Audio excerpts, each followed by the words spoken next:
Harriga ayyaana waggaati.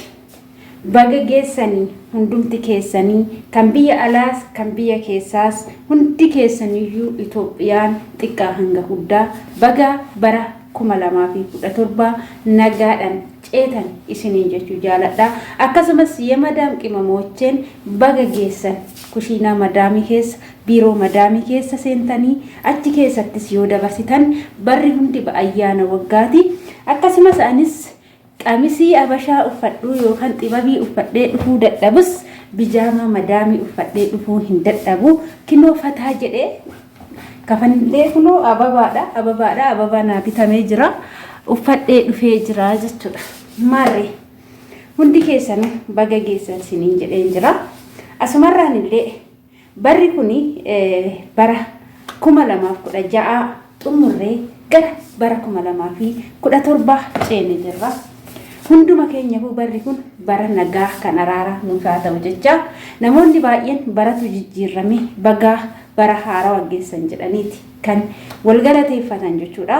Haa ta'u garuu baay'een keenya bara jenna kan jijjiiramuu qabu bara osoo hin taane nama jechuudha. Namni akkamitti jijjiiramuu qaba? Namni akkamitti jijjiiramuu qaba? Akkasumallee immoo baratu jijjiirama malee namni akkamitti jijjiirama? Warroonni jettanii gaaffiitti ta'us jiraachuu dandeechu.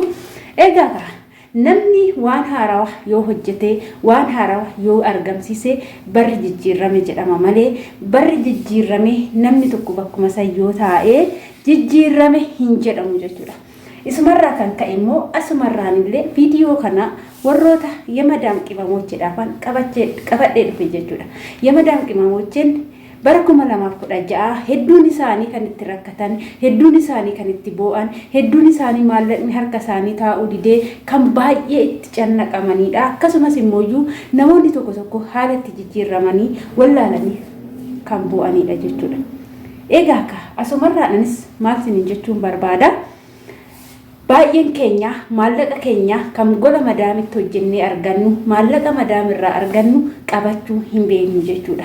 Akkas yoo siniin jedhu namuma maallaqa nu ergi jedheen hunda yoo baatiin ga'ee maallaqa keenya erginee booda harka qullaatti hafna ga'a. Maarree kan bara 2016 hunduyyuu bari 2016 rakkoolee fi boo'icha keenya hunda sassaabbattee nurraa kuttee jirti. Barri 2017 kun immoo nuti jijjiiramne akka argamnu waaqayyos nu haa taasisu jecha namni waaqayyoon gaditti immoo ofiisaatii yoo tattaaffatee jijjiirama jechuudha. Egaa har'umarraa jammartanii har'a bultii meeqa? Har'i bultii maskaramii bulii tokko ta'ee jira. Maskaramii bulii tokkodha. Ji'a tokkoffaa jalqabnee jirra jechuudha. Ji'a tokkoffaa jalqabneera. Waggaan ji'a 12 qaba. Waggaan ji'a 12 qaba. Kanaafuu tokko jennee jalqabnee jirra. Amma tokko jennee akkuma jalqabneen har'umarraan tokko jennee ji'a har'aa gaafa madaamiin mindaa nuu kennite gara Itoophiyaatti erguu hin qabnu jechuudha. Echa godhuu qabna as keessa gadi godhachuu qabna. Ji'i lammaffaa dhufa. Ji'a lammaffaallee akkasumatti maallaqa keenya qabannee as keessa godhachuu qabna. Gaafa san tokko 2 3 4 5 6 jennee gaafa lakkoofne aga ji'a 6 mindaa keenya gara Itoophiyaa erguu dhiisnee harka keenya irratti yoo qabannu maallaqni keenya baay'achaa dhufa jechuudha. Maallaqni yeroo nu fofootti baay'atu hindee maallaqa keenya kana ida odoo gara Itoophiyaa erguu baannee osoo gara biyyaa erguu baannee isaa maallaqa akkanatti hojjennee arganna jennee itti gammanna jechuudha.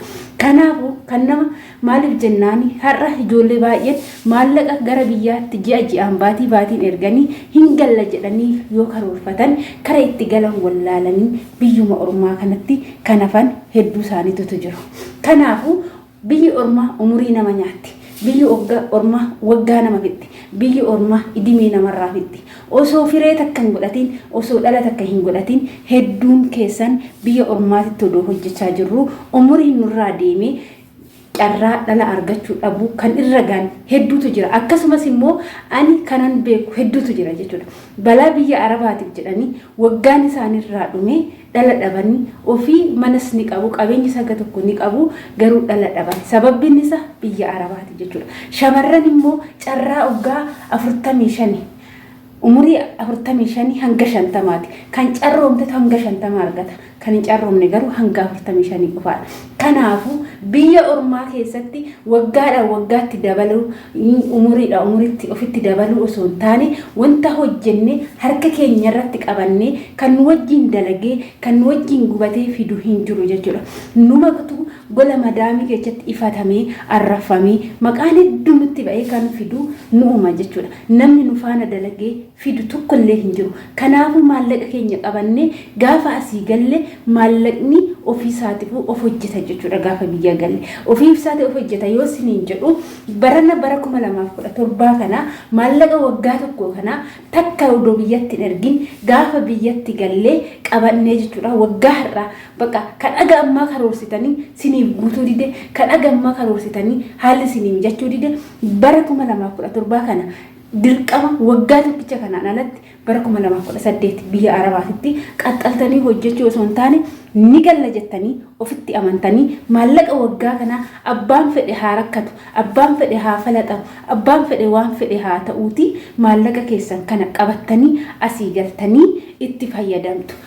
Mee asii galtanii gaafa waan biraa hojjechuu dhiistanii hojiilee dadhabdanii sangoolee 2 qotilee 3 huqqattuu bittanii qe'ee abbaa keessanitti hidhattanii akkasumallee nyaataa fi kaloo isaanii bittanii gaafa nyaachiftanii baatii 4 boodatti immoo dachaa atarraftanii gurgurattu jechuudha.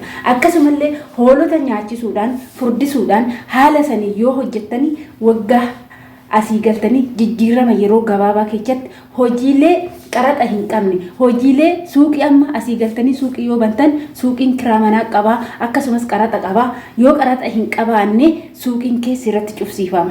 Akkasumas immoo wanta garagaraa magaalatti nan socho'aa yoo jette dirqama qaraxa sin gaafata. Kan qaraxa sin gaafanne kan gibirri sirraa hin barbaadamne sangoolee qallabuudhaan hoolota horsiisuudhaan akkasumas lukkuun dabalatee wantoota hojiilee madaamidha yamadaam qimamochiidhaaf ta'uu qabu gaafa itti bobbaatanii hojjettan asii galtanii maallaqa waggaa kanaan gaafa qe'ee abbaa keessanii oddoo abbaa keessanii keessatti hojjettan isin waggaa tokko miti ji'a tokko keessatti biyya abbaa keessanii keessatti jijjiiramu jechuudha. Anaan dabalatee isin qofa osoo hin taane anaan dabalatee kanaafuu yamadaam qimamochee barri haarofti baga bara haaraa geessan jettanii shubbisuu qofa sirbuu qofa osoo hin taane ani nan jijjiirama barana jijjiiramuu qaba barana inni macarrashaan biiroo madaamii keessa taa'u barana qofa ta'uu qaba jettanii murteeffachuu qabdu jechuudha. Marree baay'een keenya garatti sochoonu dhabne asitti gola ormaa keessatti rakkanna jechuudha. Guyyaa har'aa Itoophiyaa keessatti namni osoo ayyaana hin kabajatin akkasumallee osoo fataa hin jedhin waan qabuun namni hin gammanne hin jiru jechuudha. Biyya abbaa ofii keessatti namni akka itti jiraatu hin dhabu jechuudha. Kanaafuu warri biyya keessaa garuu nuuroon waddadee jiraachuun namatti ulfaatee jira. Akkamitti dhuftu yoo dhuftan maalitti dhuftu warroonni jettanii ijoollee sodaachiftan warroota akkasiniin jedhu warroota jiruun Itoophiyaa waddadee biyya keessa jiraachuun nutti ulfaate warroota siniin jedhu ofirraa godhaa gara bulookkii jechuudha. Bulookki nama birri sin gaafatu hoo bulookkiyye nama waan tokko siniin jedhu bulookki godhaati nama sammuu keessa sin qaru qofa wajjin haasa'a nama isin jabeechuu wajjin haasa'a sanirraan immoo nama siniif hin taane yoo jiraate. Nama sammuu keessan jeequ yeroo hunda birri sin gaafatu jaalalleen keessan bilbilli hoota balaashee uffata naa biti birrii naa ergi akkas na godhi yoo siniin jedhe jaalallee keessan ofirraa bulloo kaa jechuudha. Jaalallee birri sin gaafanne jaalallee yoom galtee wajjin jiraanna isiniin jedhu qofa isa wajjin haasaa siniin jechuu jaaladha. Akkasumallee hundi keessanuu baga geessan siniin jedheen jira. Ani viidiyoo koommoo asumarraanan golaba jechuudha. Bakkan balleechi bakkan dogongore yoo jiraate immoo dhiifama siniin jedha.